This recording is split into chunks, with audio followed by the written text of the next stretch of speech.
Merci infiniment de votre constante fidélité à Chérif la télévision. Bonsoir mesdames et messieurs, bienvenue dans la grande édition de ce dimanche 24 juin 2018. Comme vous le savez tous, le week-end dernier ainsi que le début de la semaine ont été marqués par les événements religieux de Tamani où le guide spirituel des Ansars, Seyid Chérif Ousmane Namadan Aïdara, a accueilli ses pèlerins. C'était le dimanche. Une tradition bien établie par le guide lui permettant de souhaiter un bon séjour aux pèlerins venus d'un peu partout du monde. Voyons ce reportage signé Alhamidou Badini et Djakaridja Dambelia.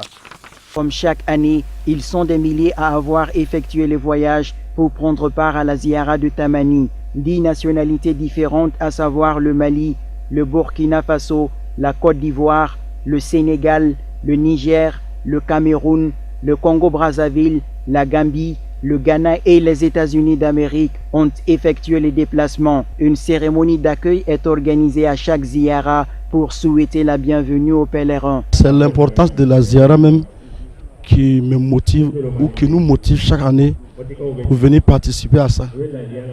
Avoir beaucoup de bénédictions pour les défunts et pour nous-mêmes qui sommes encore en vie, afin que Dieu peut nous donner aussi longue vie et avec les bons comportements pour pouvoir aider l'islam et pour aider aussi les frères, les sœurs, pour avoir beaucoup de bonheur, Inch'Allah. Les hommes sont venus nombreux et les femmes aussi. Mais ce qu'on constate, ça dit tout le monde est heureux et content. Quand tu vois, personne n'est déplacé pour venir ici, qu'on lui donne l'argent ou tu vas gagner quelque chose. Non, mais l'importance même de la Ziara qui motive les gens, c'est ça qui est l'essentiel. La Ziara de Tamani a enregistré cette année plus de pèlerins que les années précédentes. 68 593, dont 37 497 hommes et 31 096 femmes ont été enregistrés par la sous-commission de recensement. À cela s'ajoutent les multiples innovations mises en place pour la réussite de l'événement. La croissance de la foule. Réellement, moi j'ai commencé à venir faire la fête avec le guide. Faire le ziara avec lui, ça fait presque 18 ans maintenant.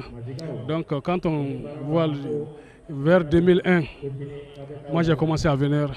Donc vraiment il y a eu une multiplication des nombres. Cela veut dire que vraiment le guide c'est un homme remarquable. C'est un homme vraiment qu'il faut suivre. Parce que quand Dieu a sa main vraiment dans une chose, vraiment, il y a toujours une croissance.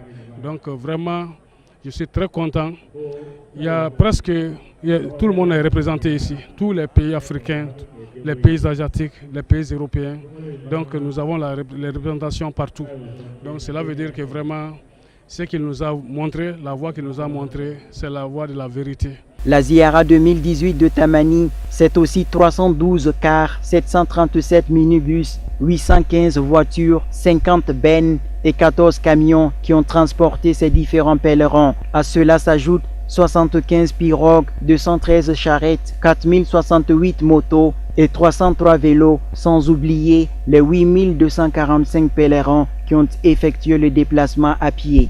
Une large partie de cette édition d'information est consacrée à cet impressionnant événement religieux tenu à Tamani, ville natale du guide spirituel des Ansars. La Ziara 2018 de la Fédération internationale des Ansars, proprement dite, a eu lieu le lundi dernier. Ils étaient plus de 68 000 pèlerins de nationalités différentes à effectuer les déplacements pour la circonstance. Plusieurs autorités administratives, traditionnelles et politiques du pays étaient présentes à cette grande ziara. Nous retrouvons nos reporters spéciaux Alhamidou Badini, Draman Dambélé et Mohamed Traoré. Cette traditionnelle lecture du Saint-Coran à l'occasion de la Ziara de Tamani a mobilisé plusieurs leaders religieux de la Fédération internationale des Ansars, ainsi que des oulémas, des grandes familles des dignitaires religieux du Mali. Objectif, prier pour la stabilité du pays, l'entente et la cohésion entre les fils et filles du Mali et la restauration de la stabilité sur l'ensemble du territoire surtout en cette veille d'échéance électorale. Dieu merci, chaque année nous organisons la récitation du Saint-Coran. Cette année par exemple nous avons ça 3 fois. Et puis 6 fois la récitation de Dalaïl Khairatou. C'est pour venir à bout des efforts de tout le monde. Chaque année, probablement dans la vie, chacun de nous a un besoin, chacun de nous a un problème, chacun de nous a des objectifs à réaliser. Donc, nous venons aussi chez notre chèque, le plus grand chèque des chèques, la solution, la résolution, celui qui grâce aujourd'hui a pu rassembler tous les musulmans, celui qui a fait un effort pour donner la saveur à l'islam, celui qui a fait un effort pour pouvoir regrouper tous les musulmans. Donc nous venons ici pour venir nous exposer nos problèmes. Nous devons lui dire voilà ce qu'il a fait pour nous. Mais le problème est que lui-même ne réalise pas. Il nous a montré Dieu, il nous a montré le prophète. Donc nous venons ici avec la parole de Dieu, de réciter, afin que Dieu puisse résoudre tous nos problèmes. Les derniers versets de cette récitation ont porté sur la sourate An-Naml, le chapitre des fourmis, 27e chapitre du Saint-Coran. Les versets récités relatent le pouvoir et la royauté de Salomon, ce qui est un bon présage selon nos leaders religieux, car le Mali tend vers l'élection présidentielle du 29 juillet. Puisque nous sommes aujourd'hui au Mali, plus précisément au Mali à Tamani, mais actuellement, dans quelques jours, il y aura les élections de la République du Mali. Et Dieu aussi a fait que le dernier verset qui a été retenu, ça parle de la royauté, ça parle du royaume du prophète Suleiman. Donc Dieu merci. Donc on saura, puisque tous les Maliens sont inquiets, est-ce que ça va bien se passer? Donc nous souhaitons que grâce à ce chèque-là, chez nous, Ramadan Aïdara, tout va bien se passer. Et puis la récitation du Coran que nous avons fait aujourd'hui, les bénédictions qui en tirent, grâce à ça, Inch'Allah, tout va bien se passer au Mali ici. L'intégralité du Saint-Coran a été lue 3 fois, Dalaïl al-Khairat 6 fois, Sadakallah et bien d'autres invocations pour la quiétude et le développement national, ainsi que pour la paix dans le monde. Rappelons que dans la nuit du dimanche 17 juin, une séance de récitation du chapitre Yassine avait été organisée pour la réussite de la Ziyara de l'année 2018. Et voilà la ville de Tamani qui était en pleine effervescence pour la tenue de cette grande Ziyara qui a eu lieu le lundi dernier. Au-delà même de son caractère religieux, la Ziyara c'est aussi un apport commercial important pour l'économie de la ville Tamani. Une occasion heureuse qui permet à la population et aux commerçants qui ont fait le déplacement de se frotter un peu les mains. Retrouvons Alhamidou Badini et Ibrahim Koulibaly pour ce commentaire.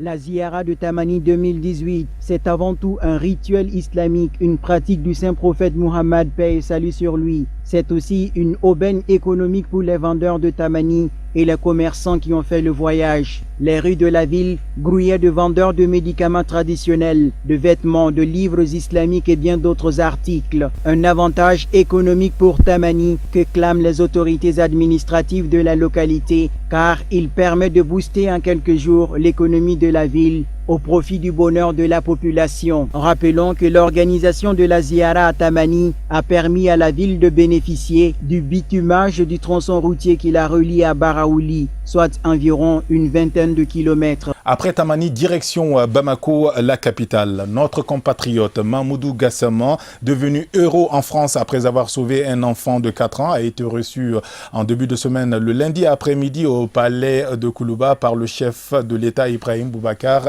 Keïta. Surnommé Spiderman malien, depuis son acte héroïque dans le 18e arrondissement de Paris, le jeune Gassama est venu dans son pays d'origine ici au Mali sur invitation du président qui le cite comme un bon exemple. Je vous propose de suivre ce reportage. C'était un samedi 26 mai 2018. Notre concitoyen de 22 ans, Mamoudou Gassama, était loin de s'imaginer faire l'objet de plusieurs millions de vues sur la toile mondiale pour avoir escaladé à main nue 4 étages afin de sauver une vie au péril de la sienne. Seulement 2 jours après, il est reçu à l'Élysée par le président Emmanuel Macron qui lui offre la nationalité française en lui permettant aussi d'intégrer les sapeurs-pompiers français. À moins d'un mois de cette prouesse, le voilà reçu en audience par le président Ibeka qui a une fois de plus vanté la bravoure du jeune Mamoudou Gassama. Il y a un grand président anglais qui dit quand tu peux accueillir défaite après victoire ou conseiller les rois reste un peuple, tu seras un homme mon fils. Toi je disais un homme mon fils. Tu as su au moment où le courage de tous était interpellé, mais où un seul pouvait faire la décision. Tu as fait la décision. De ça, nous sommes très fiers. De ça, encore une fois, l'habitude culturelle chez nous, et quand on veut célébrer quelqu'un, dire son patronyme avec force et le répéter. Immédiatement. Ça le bien vu. Comment, avec quel enthousiasme chaleureux, chacune et chacun a accueilli cette nouvelle-là.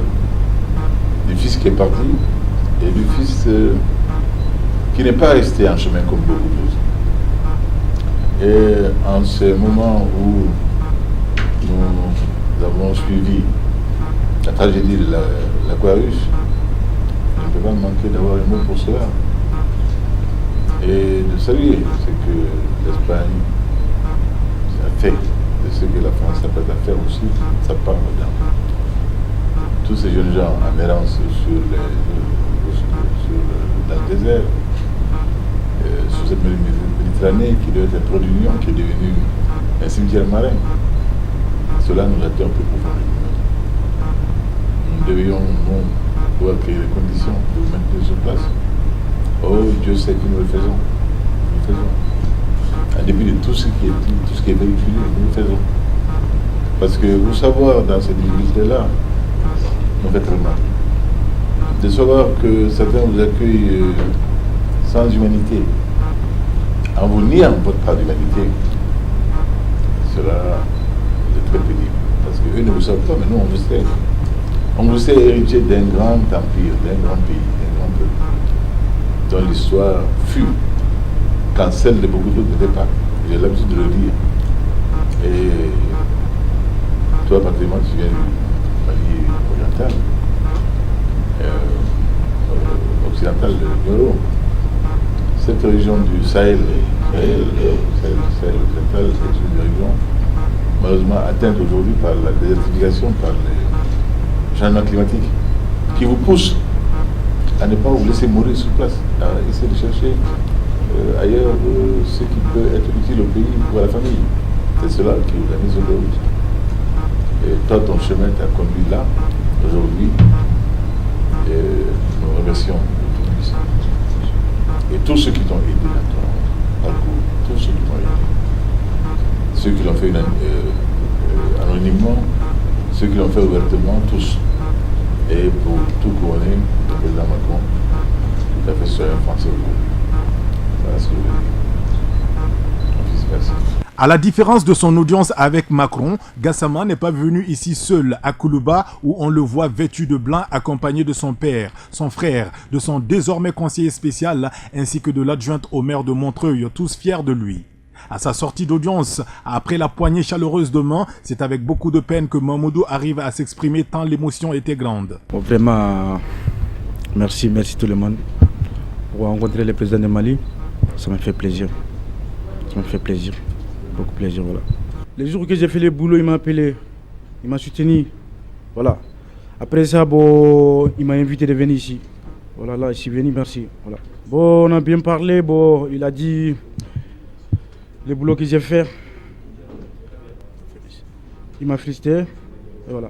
Si Mamoudou Gassama n'a pas encore fini de savourer les multiples faveurs de son succès inattendu, il faudra cependant éviter de se fier aux intox sur les réseaux sociaux faisant allusion à une voiture de luxe ou une superbe villa qui lui serait offerte par une quelconque star américaine. Il n'en est absolument rien. Toutefois, l'on est en mesure de croire que le rêve de Gassama vient de commencer, un rêve qui est encore loin de s'estomper. Voilà donc Mamoudou Gassama qui est devenu une véritable star nationale et française. Sur un autre plan, ouverture d'un atelier de formation des médias à la couverture des élections. Il s'est agi surtout durant 2 jours de renforcer les capacités des hommes de médias sur les techniques de traitement de l'information en période électorale. L'initiative est de la haute autorité de la communication et de son partenaire Frédéric Ebert. C'était en milieu de semaine, c'était le mercredi jeudi 20 juin, pour être un peu plus précis, à la Maison de la Presse de Bamako, en présence des représentants de la HAC, de la FES et de l'Assemblée nationale. Le reportage est signé Moussa Fomba, Abdoulaye Sogodougou, avec la voix d'Alhamedou Badini. L'atelier de formation des médias à la couverture des élections, initié par la Haute Autorité de la Communication et son partenaire Friedrich Ebert, a pris fin ce jeudi 21 juin. Il s'agissait pour la structure en charge de la régulation de l'espace médiatique de notre pays d'initier les professionnels de la presse aux techniques de traitement de l'information en période électorale, notamment pour la présidentielle du 29 juillet prochain. Était d'abord de faire prendre conscience aux médias de leur rôle et de leur importance pendant la période électorale, de renforcer leur capacité en matière de traitement, de collecte, de traitement et de diffusion, de publication de l'information pendant ce processus électoral. Et troisièmement, de les faire connaître le maximum possible la loi électorale, les rôles des différentes institutions ou structures en charge de l'organisation et de la tenue des élections et de partager avec eux la mission de la régulation en cette période difficile en termes d'enjeux, en termes de défis à relever ensemble, aussi bien avec l'ensemble des médias qu'en collaboration et en synergie avec la HAC et l'ensemble des structures en charge des élections, notamment la CENI, le ministère de l'administration territoriale, la DGE et le Comité national des galaxies aux médias d'État. Les différentes thématiques abordées au cours de cette session de formation portaient sur le rôle et place des médias en période électorale, la législation malienne en matière d'élection, le rôle de la Cour constitutionnelle dans le processus électoral, le rôle de la délégation générale aux élections dans le processus électoral, le rôle de la Commission électorale nationale indépendante, ainsi que le rôle de la Haute Autorité de la Communication dans la régulation des médias en période électorale. Je peux dire que j'ai retenu beaucoup de choses, car avant la formation, il y avait beaucoup de choses que moi-même je n'arrive pas à comprendre. Mais grâce à la formation, j'ai pu retenir beaucoup de choses, surtout le rôle de la HAC, en même temps le rôle de la CENI et le rôle de la DGE et beaucoup de choses aussi. Ça m'a permis de comprendre beaucoup de trucs. Je peux dire que j'ai eu de satisfaction puisque j'ai pu apprendre qu'est-ce qui est le rôle d'un journaliste et qu'est-ce qu'un journaliste ne doit pas faire pendant le processus électoral. Les participants à la formation se disent satisfaits de la qualité des exposés et se disent désormais munis pour faire face à leur mission régalienne, à savoir le devoir d'informer. C'est même une attente qui a été formulée par tous les conférenciers qui sont venus des autres acteurs impliqués dans le processus électoral. Ils ont tous souhaité que les hommes et les femmes de médias fassent preuve de maturité et de pondération dans l'exécution de leur mission d'information. Ils ont aussi souhaité que ces hommes et ces femmes de médias s'impliquent entièrement dans l'accomplissement de cette mission. C'est-à-dire qu'ils remontent un maximum d'informations à tous les citoyens pour que ceux-ci puissent faire le moment voulu un choix éclairé et informé. Donc c'est-à-dire que les citoyens puissent appréhender aussi bien les programmes des partis et des candidats que saisir la profondeur des enjeux que représentent ces élections pour notre pays. Et qu'ils gardent la tête froide au milieu de la tension électorale qui est un phénomène inévitable, mais qu'il faut éviter d'amplifier et d'aggraver à travers les médias. L'atelier de formation des médias à la couverture des élections, initié par la Haute Autorité de la Communication, entre dans le cadre de la mise en œuvre des résolutions du séminaire international sur la régulation des médias en période électorale, organisé à Bamako en novembre dernier, en partenariat avec l'Organisation internationale de la francophonie. Il est le premier d'une série qui se poursuivra par la tenue d'autres en direction des professionnels des médias et d'autres agents de l'État impliqués dans la gestion du processus électoral. Et un dernier élément avant de refermer cette édition d'information, les rideaux sont tombés sur la 19e édition de la quinzaine de l'environnement dans la capitale du Meguetan, placée sous la houlette du ministre de l'Environnement, de l'Assainissement et du Développement durable, Madame Keita Aïda Ambou. C'était également en présence de plusieurs autorités administratives, politiques et coutumières de la ville, ainsi que des cadres de la lutte contre les effets néfastes de la pollution plastique et du changement climatique. nos envoyés spéciaux étaient Amadou Camara et Samba Traoré. Annoncé initialement pour 2014, repoussé à 2017, puis avril 2019, la fermeture de la mine d'or de Morila est finalement attendue pour 2020. Donc, en termes d'investissement communautaire au niveau du village de Domba, la mine a commencé en 2000. Donc ça nous fait 18 ans d'exercice maintenant. Donc on a eu à réaliser quand même un certain nombre de projets. Et à travers nos axes de développement qui sont au nombre de 5. À commencer par l'éducation, la santé, l'agriculture, les infrastructures, l'art et les cultures. C'est un établissement qui pratiquement évolue dans ce sens-là. Parce qu'on a 3 filières de formation. Et je commence d'abord avec la filière environnement qu'on appelle eaux et forêts. Il y a aussi la filière technicien d'élevage et il y a la filière entreprise agricole. Comme nous évoluons dans le même sens et l'école est implantée dans la zone minière, c'est ce qui fait que pratiquement les activités allant dans le sens de l'environnement, c'est notre fort. Nous devons être pratiquement les acteurs, pratiquement principaux.